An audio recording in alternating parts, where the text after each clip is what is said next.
Yeah, thank you so much. It's lovely to be here this morning, and it's a lot of folks for early morning. I want to thank everybody for attending this important conversation. I too want to start by recognizing we're on the traditional territories of the Musqueam, Squamish, and Tsleil-Waututh nations, and it's great to be here with my colleagues. We spend way too much time together. So, finally when we leave Victoria, probably the last thing they want to see is my mug on the Friday morning, but here we are. I also want to recognize Peter Milbar is in the room, and he's the critic from the opposition. Thank Peter for coming to be here this morning. And of course, Bridgitte, I want to thank you. Thank you when we're always on these panels. Bridgitte and I had the opportunity to work together when I was the Minister for Economic Recovery during the pandemic. And when I was joking a couple of weeks ago when we saw each other and I was appointed to be the chair, we both had this look of trauma on our faces because it was all starting to come back to us real quick. So really appreciate your leadership and the role you're playing as one of the chairs of the test committee that the Premier's put together. We are in fascinating and both uncertain times, and I was reflecting this morning on the drive in. Many of you have maybe gone to White Rock to see the Peace Arch. You see the beautiful Peace Arch. There's the beautiful grounds there. The Peace Arch has this, giant text on it that says, "May these gates never be closed."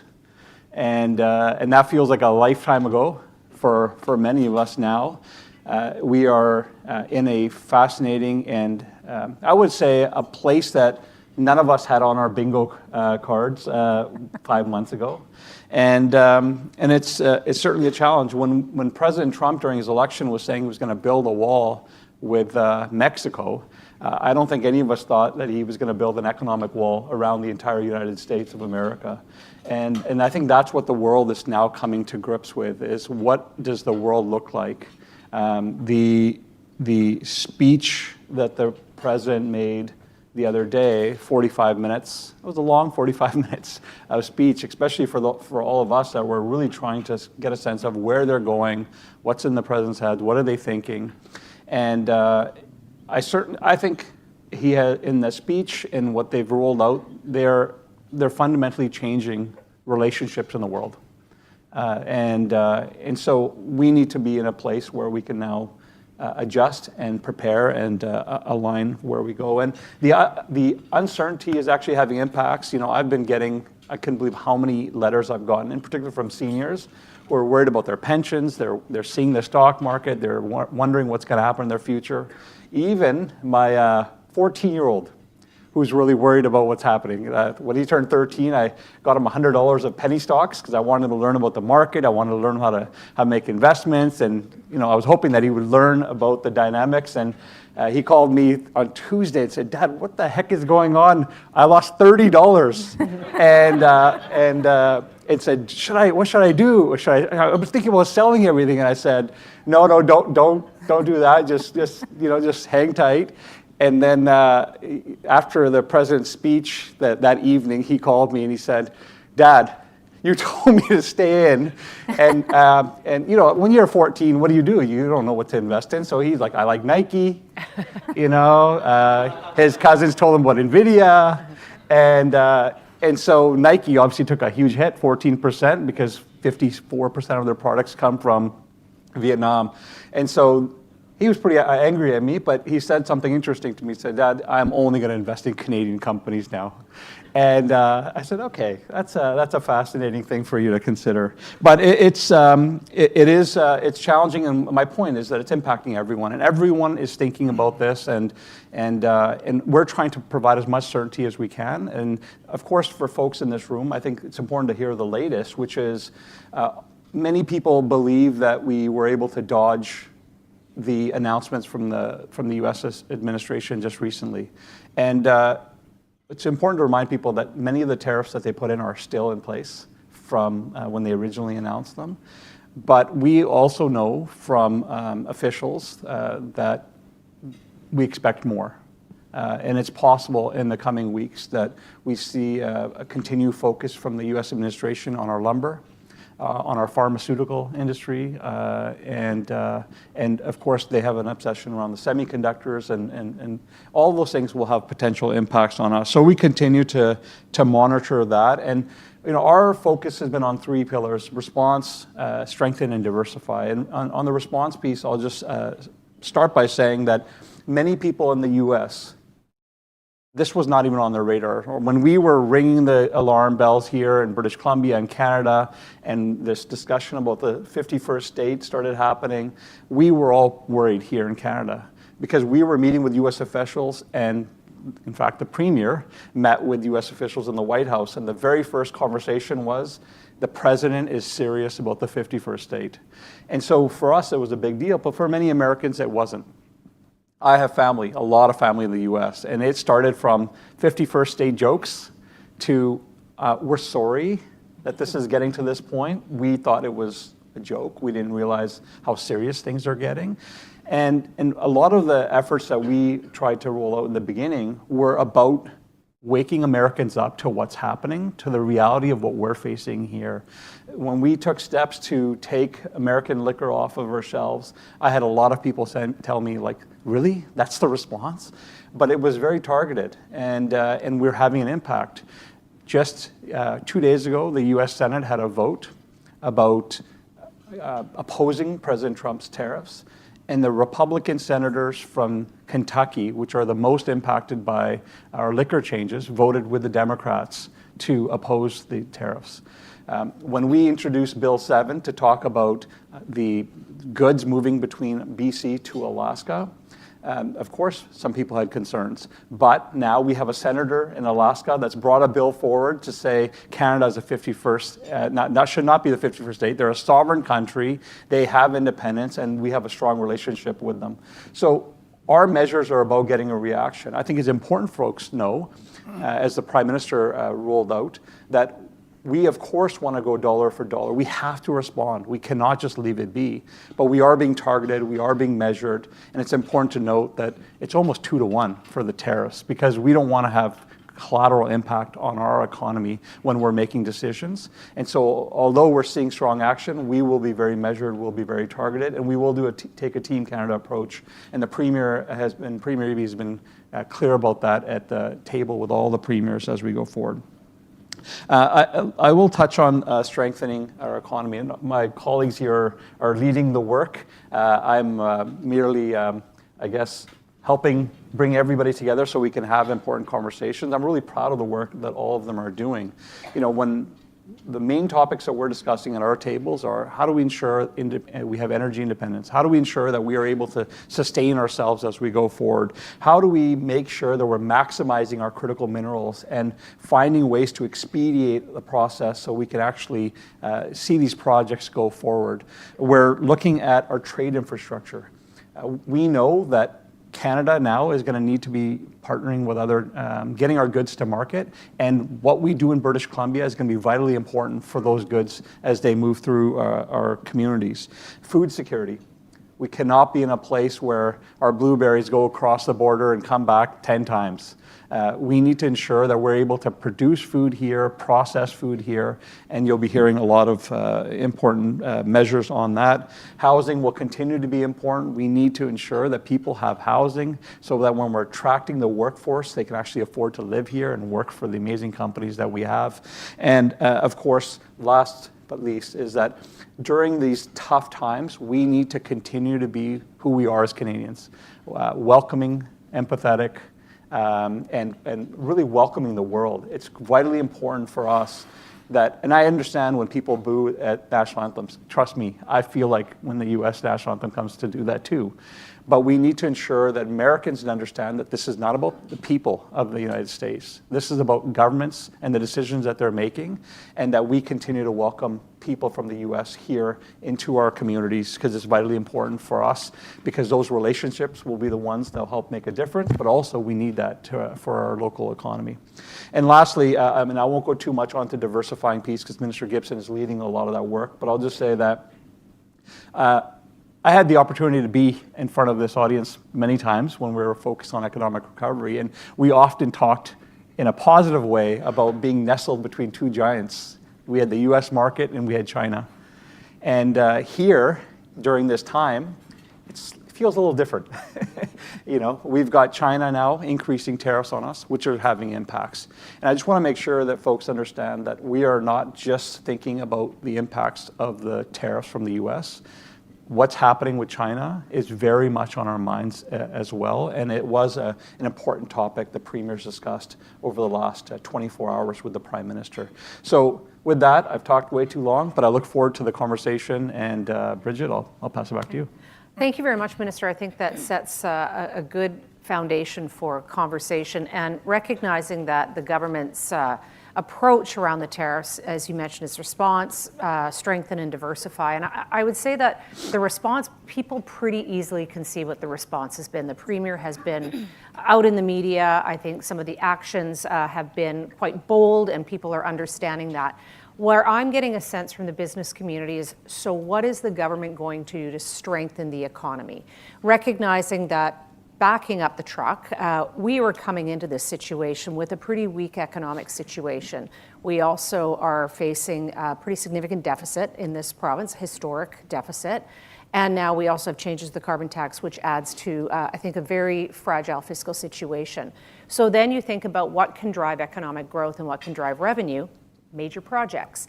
And we have major projects, about $100 billion of them completing. And I can see Susanna at the back of the room. Hi, Susanna, don't hide. Who used to be leading LNG Canada. And a big, big moment. And that is a huge project and a huge job creation project for British Columbia.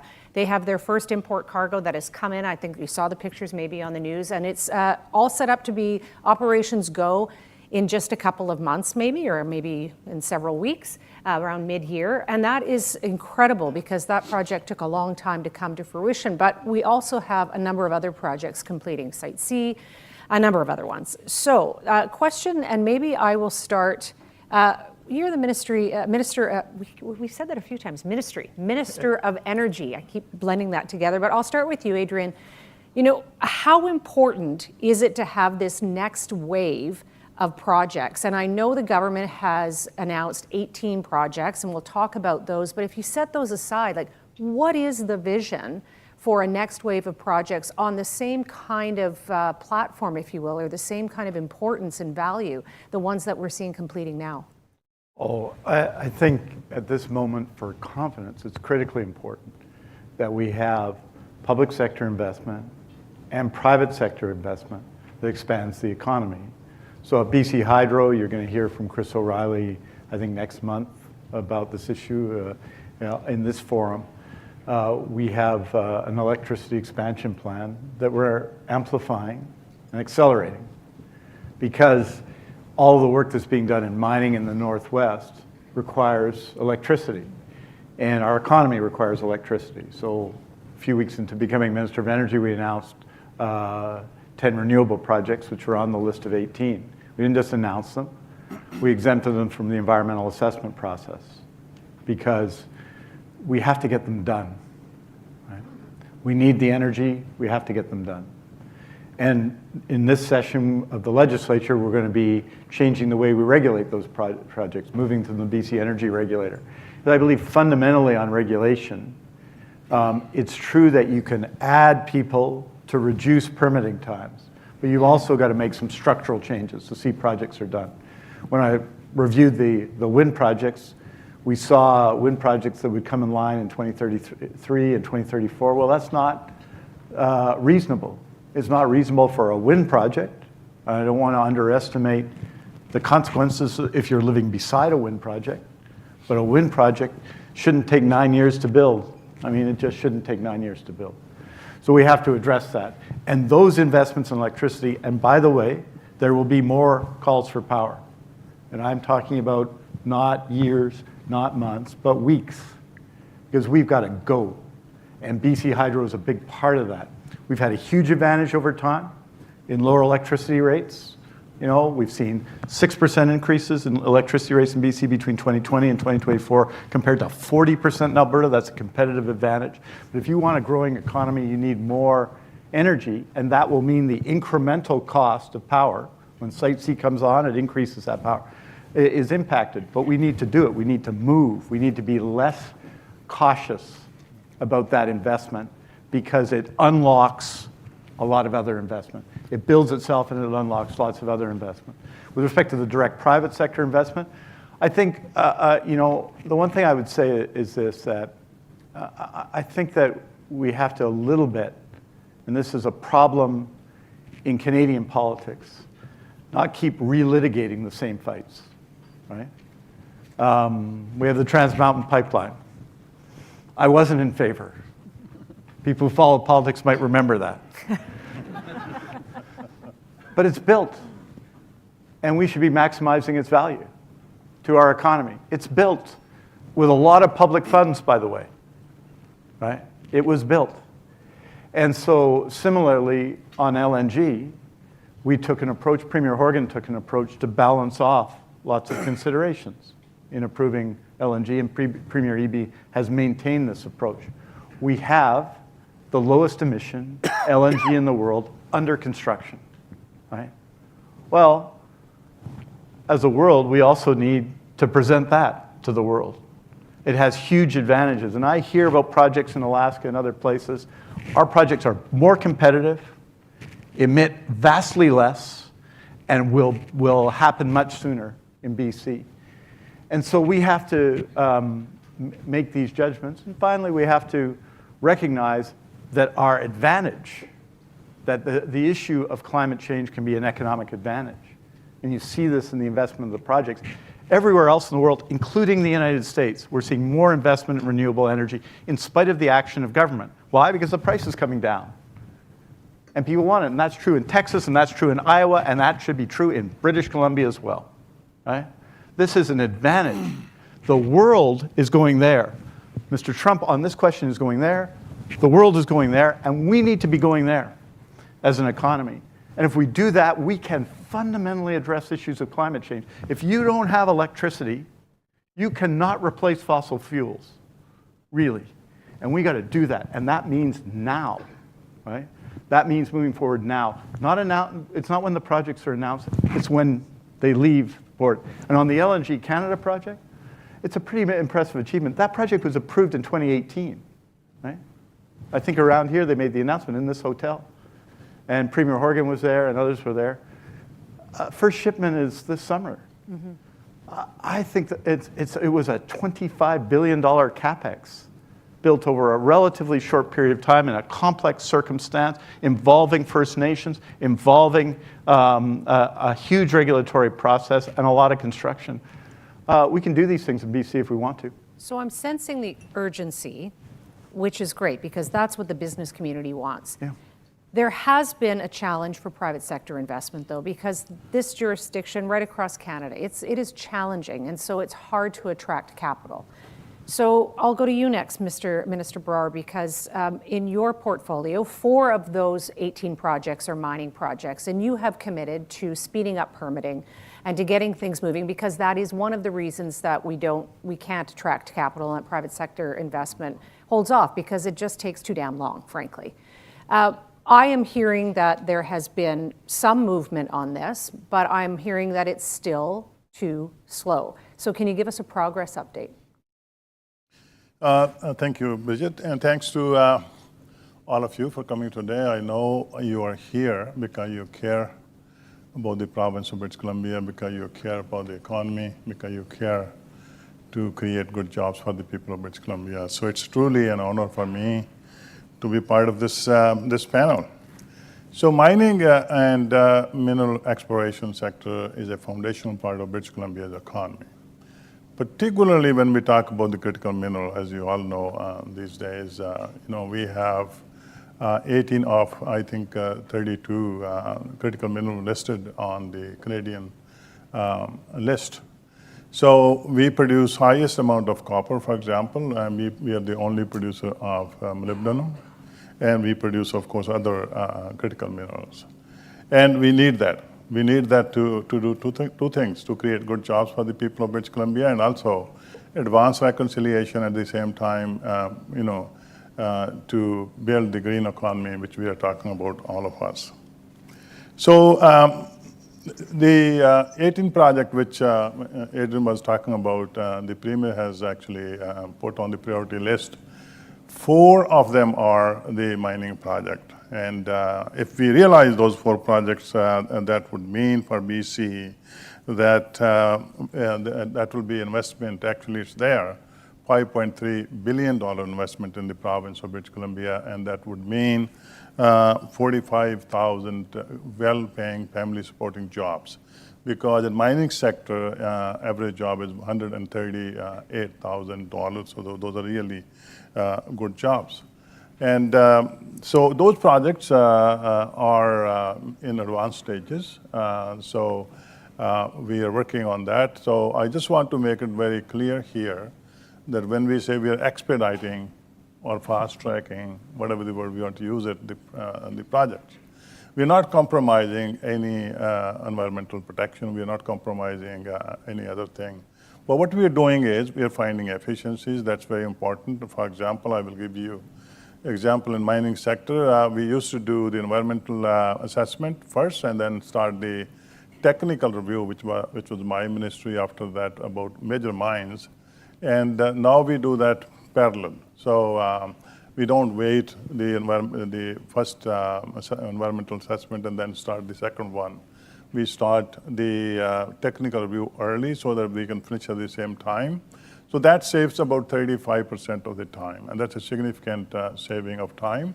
Similarly, when the project comes, we put it on the priority list. We assign team so that they work with the industry, they work with the First Nation to move forward as quickly we can move forward on those projects. So that's how we are doing right now. And also, as you mentioned before, one of the tasks Premier gave me when it comes to mining sector is to come up with the fixed timelines. I will be frank with you in this room. It's a very important job because certainty and stability are the 2 things industry is looking for, whether it's investment or moving forward on any project. And that's what we want to produce. It's a complex work and it's doable. It won't be easy. It will be challenging.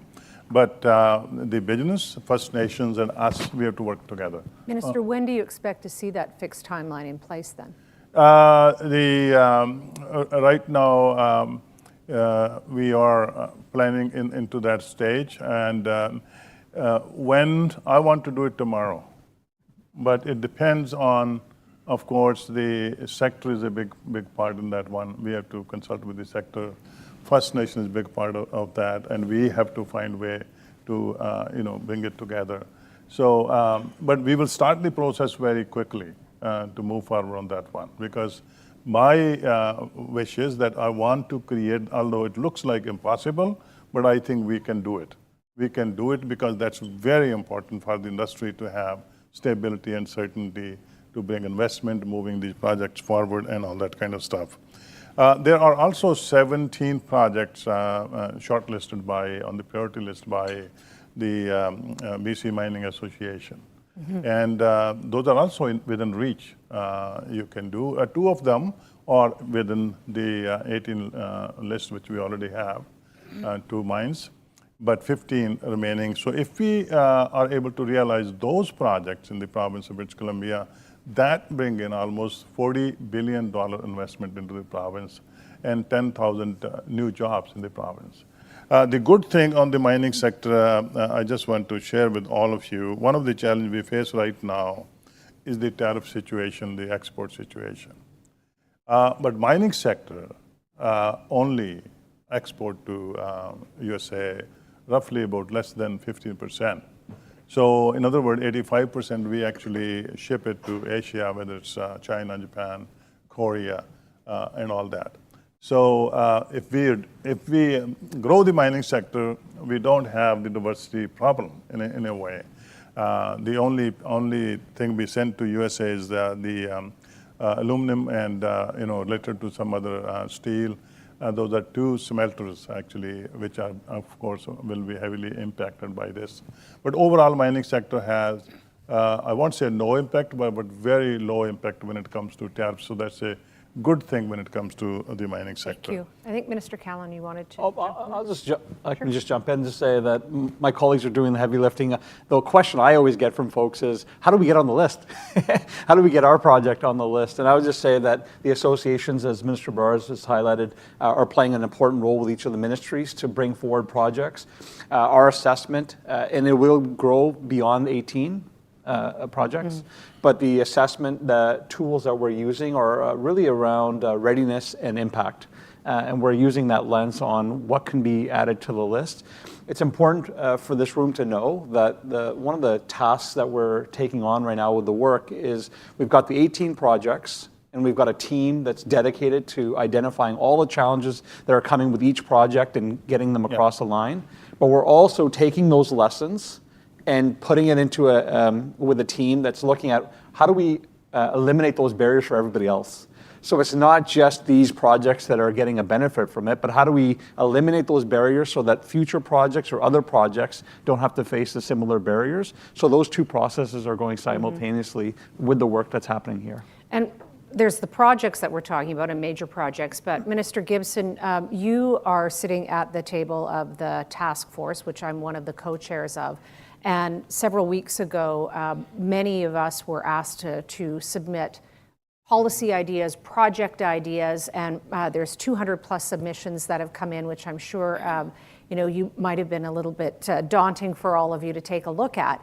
But now that the immediate kind of reaction has happened to the tariffs, and I think the business community really has this strong expectation that there's going to be work done on economic growth and resiliency.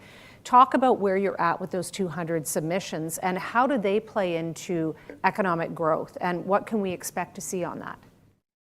Thank you, and I do want to thank you and the other task force members for doing the work, and everybody in this room for doing the work of bringing forward suggestions. We saw yesterday or earlier this week with overall the headwinds are going to be heavy, not just on Canada but internationally. This is and it's I know you mentioned sort of the Great Reset. It's not so great. It's certainly a reset, and so those headwinds are probably going to get stronger. And our government's been at the table.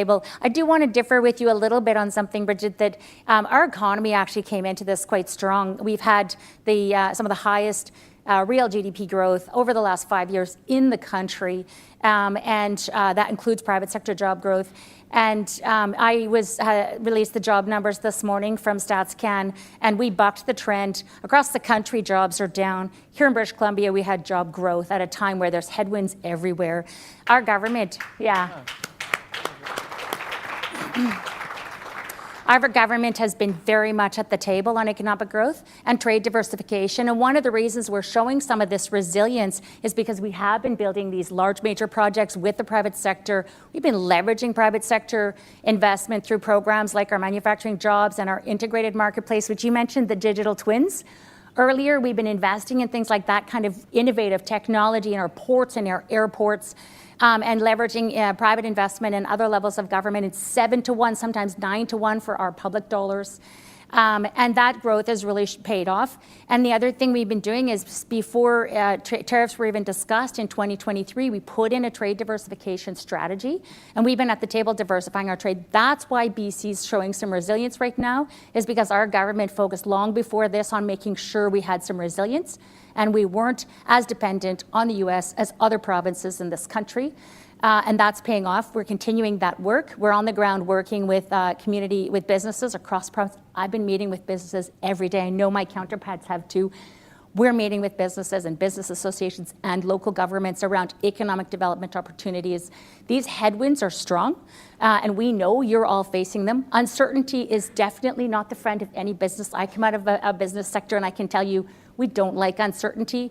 That's why the Trump administration is wielding it as a weapon, because it undermines other economies. That's their goal. We are standing strong with our business sector and our communities to ensure that he doesn't succeed in undermining our economy. And we will continue to do so. So those proposals have come in. A lot of them are things we've already been doing. As you heard, we're expediting permitting.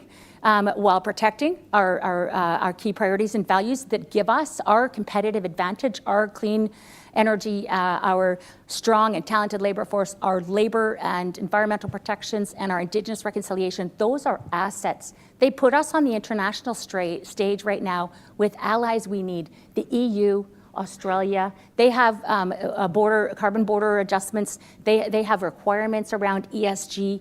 BC has incredible advantages. And so we're at the table with business to harness those advantages. And we're reviewing those proposals. We're prioritizing the ones that are quick and making sure that they're at the top of the list. But we're looking at all of them because as these headwinds come, we will not leave any stone unturned on ensuring we're working together with you to unlock economic opportunities and continue to build that resilience in our province. Thanks, Minister. And we are going to differ, actually, because almost all of the job growth was in the public sector and not the private sector. And so I think that we look at That's actually data not true. But you can look at the job numbers. Talk about this after, and we are very happy to share our data. Absolutely. So I think we can, though, focus our attention on the fiscal situation. And in our province, we have an $11 billion deficit, 10.9 to be exact. We also have the carbon tax, which is a big change. So the consumer carbon tax has been removed. It remains for industry, though, and this comes at a time where you're seeing industrial costs are rising. So maybe, Minister Dix, to you, we were talking earlier just about being able to attract private investment and to bring capital to the province. So what kind of message does that send when you're speaking to investors that we still have the industry carbon tax, and what kind of reaction are you getting then? Can we just stop for a moment Sure. and say that on Monday, the consumer-facing carbon tax, which affects a lot of businesses in this province, including a lot of businesses represented in this room, was eliminated in BC at a time when people are facing some profound affordability issues. I mean, the carbon tax, which was introduced by Premier Campbell, as we all know, played a real role here in BC over a long time in addressing issues around climate change. And I believe that we are going to continue to make progress on issues of climate change, because there's that issue and the fiscal issue that you underline, that there are huge opportunities for investments in sectors to contribute to that. But I mean, it's an interesting debate. We've had this debate for a long time. The carbon tax debate has become a wedge in our country. And the decision that Premier Eby promised last September and delivered this week to get rid of the consumer-facing carbon tax is an important economic action in an important time. And if, there's focus on the output-based pricing system, just say that for business, on the whole, for the massive majority of businesses, this is a major reduction in costs at a critical time, right? So at least let's acknowledge that, in the present, and the challenges that come from that, which is that's one tool around climate change we're not going to have to address, and we're going to have to address the fiscal issues. And obviously, the tax credits reflect that were part of the carbon tax, became part of the carbon tax, have been eliminated as well. That's inevitable. You can't maintain the tax credits fiscally when the carbon tax itself goes, although that has implications for real people as well. And so that's why you'll hear from the Minister of Finance why we're obviously reviewing all program spending in the government to help address that question, because nothing's free, right? Nothing's free. People sometimes talk about tax cuts as if they're free. They're not free for government or for society. And so that's the process you're seeing. On the output-based pricing system, which we developed in close consultation with industry, this is also the subject of a federal election debate, right? And a federal election-related floor. And I'll leave it to others. There are others in the room. I was talking to one earlier who are more knowledgeable about federal politics than I am. I rarely follow politics. But I would say that it's important on that and on some other issues that are federal provincial related that we work in close partnership with the federal government on that question. Because I think for British Columbia and for the country, it's important now that we have as much as possible on internal trade barriers, but also on other issues such as this, national policies that provide certainty. Right? Climate change is not going away. It's going to cost us tens of billions of dollars, right? And so we have to have incentives in place to reduce emissions, and that's what we're doing. And I'm really proud, for example, of the oil and gas sector, which has reduced methane emissions since 2015 by 43% in this world. Actual, tangible increase. Okay. And that's a partnership. And the target is 75% by 2030, and I think we're going to make it together because of technological improvements and fundamental changes they've made. And it's important that, in that case, that be national, right? So that we have the incentive there and the supports there, and we're working together, and we have those achievements. And in terms of social license, it's critically important as well. So, yes, it's a fiscal challenge, and we're going to meet that challenge, right? But let's acknowledge, at least, that it's also a very significant reduction in cost for most businesses and individuals at a time when they need it. Except at the gas pump, and I don't think there's anything that your government can do about that. Well, I think there's lots of discussion about that, right? And I think there's also an educational component to this, right? Which is, see those little stickers at the gas station that talk about the taxation rules? Taxes don't change very often. They change at budget time, maybe, over a period of time. It's a challenging world market right now, and what's happening in the United States influences that market. But that's why we got to be stronger, and we got to build here. And if we're stronger and we build here, whatever the international circumstances, we're going to be stronger too, because it's not just the United States, but China and Russia who fundamentally changed and changed. In the case of Russia, changed and changed and changed again their role and vision of the world. And the most recent version of it has not just been problematic economically, but hateful for the world. Minister Kahlon, maybe I'll put this question to you, but anybody's welcome to chime in. To get any major projects built in British Columbia, reconciliation is an incredibly essential part of that. And in the budget in February, it was announced the $1 billion First Nations Equity Financing Framework. Can you provide an update on where things are at with that and what that will mean for reconciliation and getting projects built?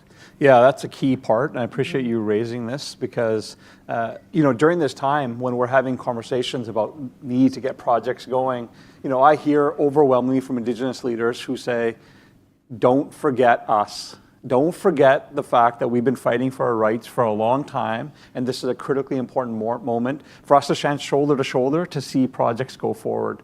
I've been hearing overwhelmingly from Indigenous leaders who say, you know what, we want to be part of this Team Canada, the solution to face the global pressures head on, and that's an important tool.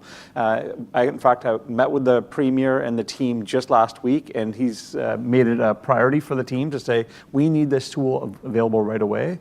I understand that most of the federal parties have laid out some form of vision around this as well at a national level. And I think it touches to the point Minister Dix made, which is in order for us to move forward in a meaningful way to get the results and the outcomes we want, it's got to be a Team Canada approach. And although we have tools that are going to be beneficial for us in the short term, we are prepared to work with the federal government, as Minister Dix pointed out, around climate policy so that there's a level playing field for all of our partners, but also to drive economic development. Minister Gibson is doing a lot of work in this space. I know Minister Bailey just had a meeting with the finance ministers, which we briefed the TEST committee on. There's a lot of, I'd say, goodwill and a sense of like, we can do this, we can do it together, and there's some dollars flowing. So to the direct question, it's coming soon.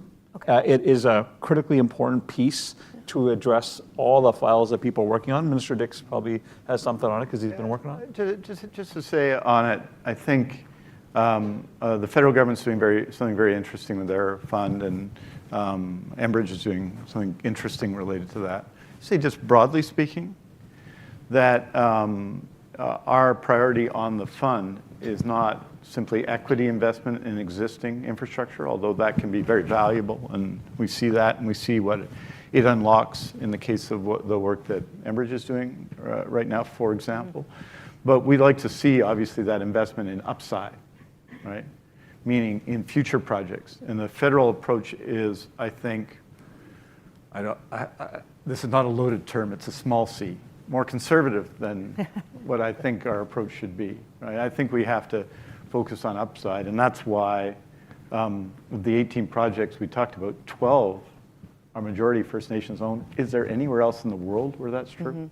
Where you could list off a list of projects with a capex of $21-22 billion.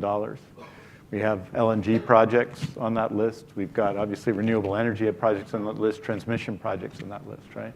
So I think we have to be, as much as possible, as we address these issues, future-oriented. In other words, aiming to share future prosperity, right? There's a tendency to not see it that way. But in terms of that fund and other opportunities, that's where the occasion needs to be, it seems to me. And that can be transformative. And it means that those wind projects and the transmission projects, which ordinarily would just be projects run by someone from elsewhere, are actually owned by people in the region. This is interesting and profound in what it means for the support and the social license for projects. And so this is a change, but if there's a difference between our approach and the federal government, it's that I believe our approach has to be more about upside, more ambitious, more entrepreneurial. I just want I'm going to to, get the Slido questions to come up too as well. Go ahead, Minister. I just want to add to that when we talk about the reconciliation, that I will be frank in this room, it's of course something that has to be led by the government working with the First Nations, but industry also has a big role in that one. What I have seen in mining sector is where industry develop a good working relationship with the First Nation, a trustworthy relationship, things start moving very quickly, very, very quickly.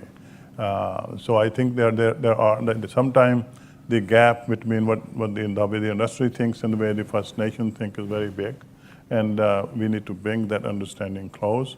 Of course, we will do what we can do in that situation, but that is also, I think, one part of this whole thing. It works very quickly. I know there are mining companies that go very quickly, move forward very quickly. Then there are mining companies that struggle. We do have a department in my ministry to help company to navigate with First Nations and all that. But that's important. Minister Gibson, I want to, when we're talking about major projects this morning, but we're also talking about economic growth. And I do want to acknowledge the work that you've been doing across the country on internal trade, because that will unlock a lot of revenue for British Columbia. As much as $7 billion in GDP for British Columbia, and you have been at the table. So can you give an update on when we can start to see some of these barriers removed and what it might mean for us in British Columbia? Yeah, and I want to say that we really, when I say we're leaving no stone unturned, this is really a key piece of what we can accomplish as a province for business and unlock those, more of that private sector job growth that we really want to see happen. Definitely a priority for all of us. The internal trade piece, BC was at the table long before the tariffs, again, championing mutual recognition so that we could have goods recognized and move across the province without having different criteria for the goods in each province. And we weren't getting movement with the other jurisdictions. But we are now, and BC's making sure as a leader at that table that we are taking advantage of all of the opportunity we have right now. And we have mutual recognition for goods. It is really our priority to see a BC producer be able to have their goods on the shelves in Eastern Canada without having to go through a whole bunch of additional regulatory hurdles. We've been asking for that. We're starting to get it. So now we have mutual recognition for goods. BC wanted mutual recognition across the board, services, everything. We didn't want to have any specific sector. We wanted it to be broad. Other provinces push back. So right now we're seeing a little bit of pushback. We will work bilaterally with other provinces to get full mutual recognition on goods. So we'll do both the national table and bilateral. So those changes are happening. We're working on agreements with partners. BC did start the New West partnership. We were working with Alberta on direct-to-market alcohol sales. All of these are pieces where we've been pushing to get our businesses access to markets across Canada. And I've been meeting in the meetings with the businesses, hearing from them, the ones that are impacted, that have a heavy reliance on U.S. Markets, have said our salvation is in getting access to Canadian markets. So we do need to have Canada be the first consumer for our Canadian products, and we want it to be the first consumer for BC products. And I know that that's a critical piece for all of you in the room, in addition to the work we're doing in trade diversification internationally, that internal trade. So what we've seen already is in February, there were 40 exceptions taken off of the table from other jurisdictions, including 2 from BC. So we're getting rid of those carve-outs people were making, that protectionism that provinces were doing previously. We're opening that up right now. That's 40 that were dropped in February, and those are just being developed, turned into legislation in those different jurisdictions to pull them out of their current regulatory processes and say these are no longer going to be protected. They're going to be open, and we're pushing by July 1st to have a lot more of those off the table. So really, there was a feeling of protectionism around a lot of jurisdictions and sectors across the country, and we're really seeing that change. You will start to see that. You'll see really big signals before July 1st, and you'll see more after that as we're able to start implementing those. I know you know the report that we produced just recently, and we called for mutual recognition across the board on goods and also on labor. When we're talking about major projects and getting these major projects built, I mean, skilled workforce is a really big part of it. Will we see some labor mobility as part of this? So again, labor mobility we know is a challenge. Shouldn't have to have a lot of delays in recertifying. I know that the labor ministers are a separate table from me, and if I could do it, as you said earlier, Minister Brar, if I could do it today, I would. I know it's critical, but we are championing that with our counterparts, and we will see some at least commitments to timelines on certification. So if you have somebody coming in, there isn't an indefinite amount of time before they can get recognition, that at least there's a minimum window, ideally 30 days, we'll see what they agree on, where you will have your person certified and ready to go while recognizing standards. So we're hoping to see that. Again, we've been pushing, like you said, for that broad recognition across all sectors, but we'll see what we can accomplish with our counterparts. There's always a little bit of a give and take at that table, but certainly BC's at that table championing you guys being able to get the workers you need as quickly and efficiently as possible, and being able to get red tape out of the way to move goods across the country. We only have a couple of minutes left, and I think that you're hearing from many, many industries and sectors the desire to and the urgency for boldness and to really leverage this crisis and create opportunity for British Columbia. So maybe as a closing question for all of you, and I'll start with you, Minister Dix, really feeds into the first question there. What is the BC government doing to spur private sector investment?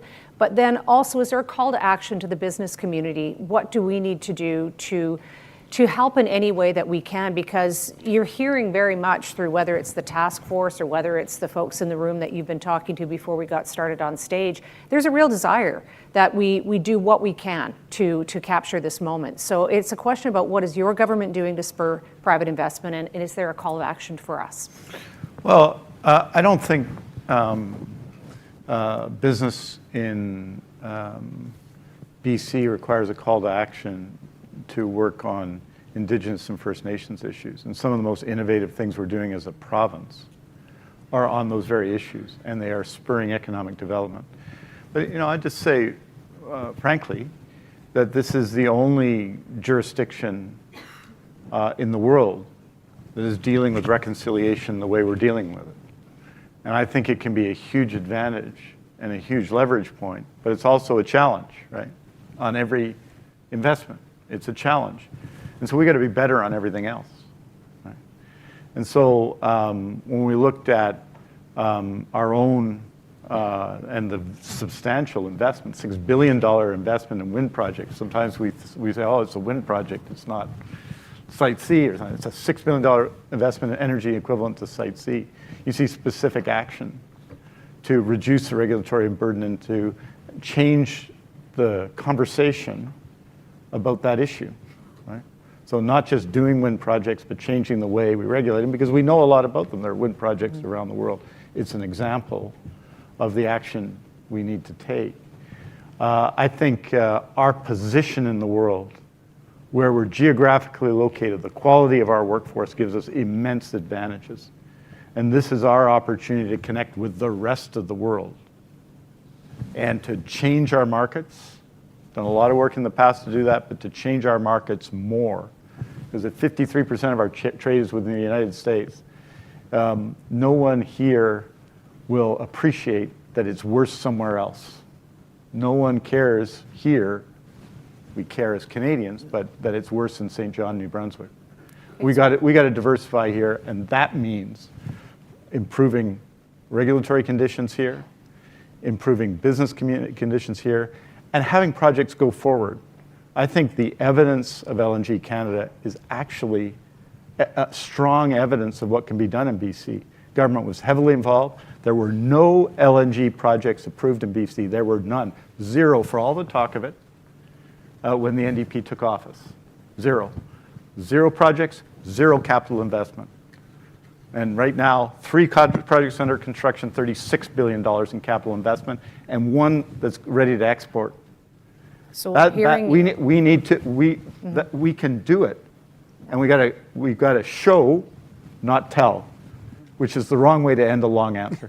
No, it's good. So now, very briefly, to the other ministers, from your perspective, speeding up permitting, getting projects moving, Minister Brar, how would you like to add to that conversation? Well, what I would say is, of course, to bring in more investment, we need to create stability and certainty in the system, because that's the key for anybody to invest the money. So that would be an expediting project. That's important, and that would be also providing fixed timelines if we can, right? So that's very, very important. But also I would like to say that the ESG is very important globally. That's a leverage we have. We have a very skilled workforce, very diverse workforce.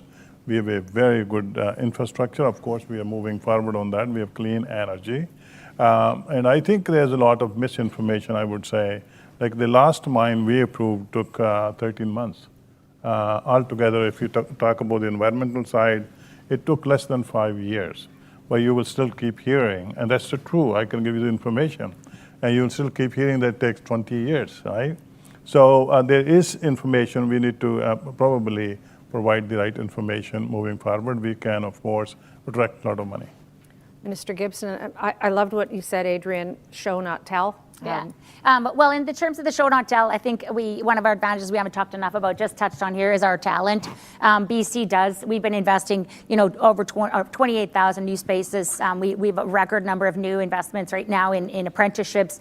The government's really at the table to ensure that the workforce, the talent pipelines, the workforce planning is there, and we're in partnership with you. That is an advantage that we have.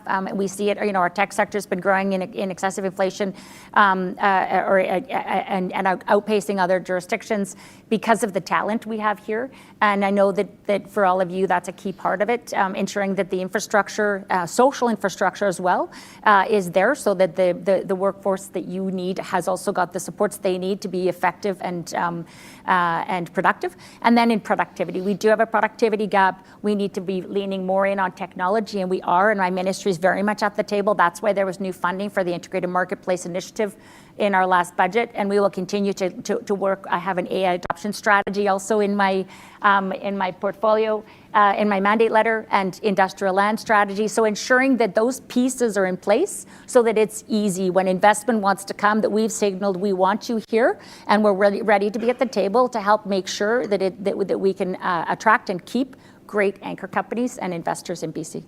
Ravi, 30 seconds, show, 30 not seconds. tell. Well, I'll take the second part of your question, which is what can people in this room do? If anybody here has a cell phone that has signal on it, and you happen to be added to a group about tariffs in the U.S., please call us. No, I tease. I'll say what people in this room can do, and I think the greatest asset we have are the relationships we have with our colleagues and our friends from the U.S. And my ask to everybody in this room is, if you've got those relationships, push. Remind them that our relationship is a long-standing relationship. We can't just say that what the U.S. has done, we're going to move on. They're still an important partner for us. We're still trying to work on that relationship. And so those relationships are going to be critically important as we go forward. And, if you have ideas and thoughts and things that you want to push through, Bridgette's been a strong champion at our table. We don't always agree. That's the nature of this work that we do. But the reality is that table and that ability for us to have frank conversations is the only way that we're going to be able to move forward to achieve what we all want, which is a Canada, a British Columbia that's even stronger than what was a couple of months ago. So I want to thank you all for attending today. I want to thank you for having all of my colleagues on. And to wrap too, we're in partnership with you. We do this together. We are facing unprecedented economic challenges. We want to hear from you. If there's a signal that you think we could give to investors that will help, we want to hear that. My ministry is working with the TESS Task Force with ideas coming forward. We want to make those signals clear. We want to work with you to do that. So please bring them forward, and thank you so much for having us today. Thank you to Minister Dix, Brar, Gibson, and Kahlon. I think, Walter, you said it best, Build BC.